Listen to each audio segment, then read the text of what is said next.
I'll be making really short ones since there's so much stuff, so much movement around me. So I'm still at work and I have a couple of more hours. It's 9 o'clock, 12 minutes here in Atlanta, Georgia. So I will just say, yeah, I'm gathering my stuff. I talk to people, I talk to the Russian speaking community in Atlanta. There's a couple of groups, they give suggestions what to do, but bottom line is really simple. I do not feel safe in Atlanta. After my mother's death and stuff that cover it up, knowing her background and connections with powers and so on, I simply don't believe that my presence here in Atlanta is safe as well. Even though, I'm not exactly would be happy about Salt Lake City, but in Salt Lake City, nobody tried to, as I said, nobody tried to poison me. Nobody did anything that will die, just the opposite. But the only thing I had was in 1994, I had a couple of times I had to do, when I had important meetings, I was getting something in my coffee that actually created really, really unpleasant situation. De facto, there's like when they put something in you, like drugs or something, you cross the line between real and imaginative. So de facto, the drugs of those sorts, then where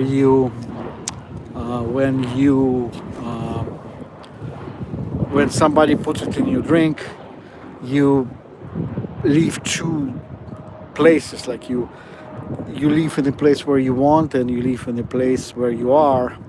When you mix them, it looks like you are fantasizing, which actually maybe that's what it is, and you end up doing. But anyway, as I said, I never had anything that was supposed to destroy me completely like they did here. And the other thing, as I said, I agree not to, for myself. I decided simply I'm not going to get in conflict with the security firm that I work for. I wrote a letter a while ago to the chairman of Allied Universal, and I said, well, I need something there, like not a favor, but to speed up something. And I just said, well, maybe I will stay there until I'm 65. I will see what my social security will be. But in both cases, as I said, you see, I'm still at work. Let me turn my radio down. I just don't want to have anything again talking to me here in a way. See, it's a big place, 14 buildings. Not so bad. I'm actually really happy about it. I'm a supervisor at Michigan for years. But here's the deal, as I said. If I feel something or I've done something that would bring me more information, I'm talking about like I've done something. You do something and suddenly some kind of event happens that you say, oh man, somebody is counterplaying you. Like you do something that is good for you and suddenly you see that somebody is either passive aggressive, they destroy whatever you need to be destroyed. I mean, most of you guys been through this. And once you realize that you cannot keep my apartment, you see, my apartment was an investment, so I'm losing my investment, and my dead mother's investment for last 20 years, and it's a sad thing, but this is what it is. If you are gang-stalked and you come to Atlanta, Georgia, don't invest, don't buy, don't do mortgage, buy lease. It's much, not buy lease, I mean, do a lease. It will be very easy for you to get to the lease and walk away from the lease instead of even you have penalties of some kind, then buy things and then not to have ability to sell it. The situation with selling the apartment was unbelievably bizarre. You have people that put money and say, there is one of the steps of selling or buying is the buyer would put money to the real estate company and say, this is it, I'm buying. And the real estate will call me and say, Alexander, don't back away from the deal because they put money down. I said, great, I'm looking forward to it. And then suddenly, next week, nobody is coming to sign. Nobody is saying anything. And all you have is some kind of a strange situation that it's around this building and where I live. And then again, something weird happens and nobody says anything. And you call them and you call your realtors, and they don't know what's going on because there's no contact from those people. So it means there are people who were willing to put the money down and say, we are ready to buy, and then suddenly walk away from it. And usually it's Friday and nothing happens over the weekend, and Monday they are gone. So what to do? I have no idea, but this is just an experiment. I mean, I'm sorry, my experience, not the experiment, this is my experience. And if somebody saw yesterday the long video I made, it took about 12-13 hours to load. So it's kind of strange. Let's see how long it's going to take this one. But here's the simple way. As I said, I'm trying to sell my apartment for 5 years and I can't sell it. Something always happens. And as I said, it was an attempt to hijack. So all I can do is simply to give it back to the bank. But it's no longer bank is the one who is playing the role. There's IRS, and IRS can just simply take and demean the entire value of I don't know how it works, but in some areas, as I said, this is what they do. They will just put as much as there to pay off the bank and the mortgage and get their money, and everything over, it's gone. They will, on purpose, to lower the sale price that can be sold really fast. So practically they'll rob you of it.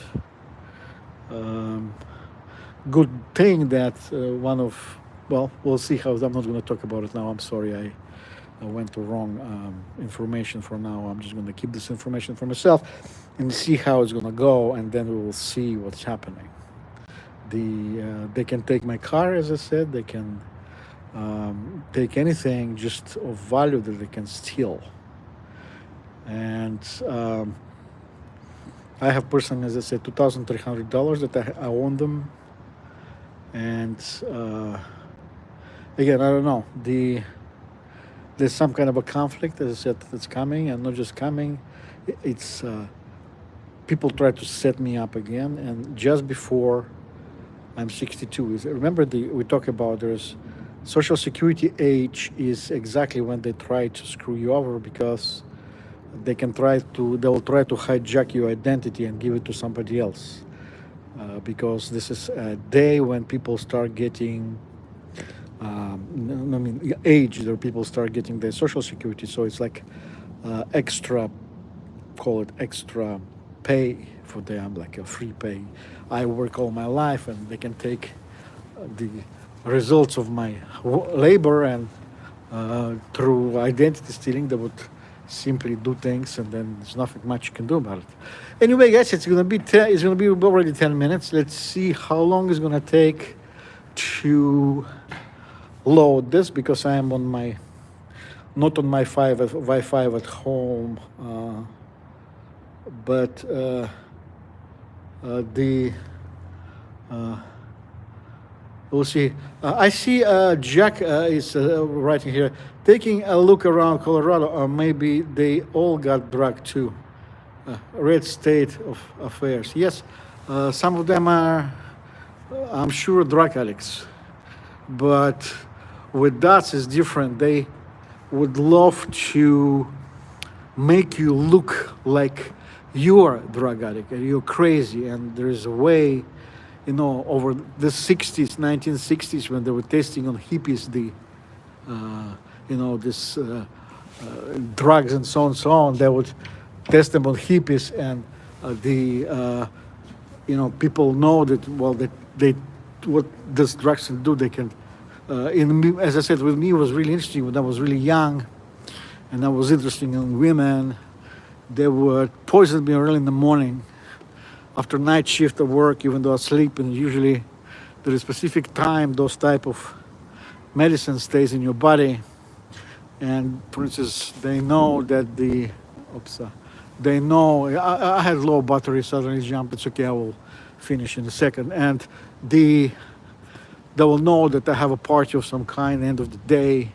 So after I wake up and sleep, simply there's a procedure for it when they simply test if the medicine they gave you working. And so when you go and have young women, and you're young and you want to socialize, the drug will work the way that it will repent everyone. They will make you look like you're crazy. And then, as I said, women who you're interested in for future relation will simply refuse you forever. And this works really well. And I had a couple of situations when I was in my really early 20s and late 19s, late teens. And so that's what it is. And as I said, it's almost 13 minutes. So I will hang up and see how long it's gonna take to load when I'm not on my home Wi-Fi. I'm just on my LTE. All right.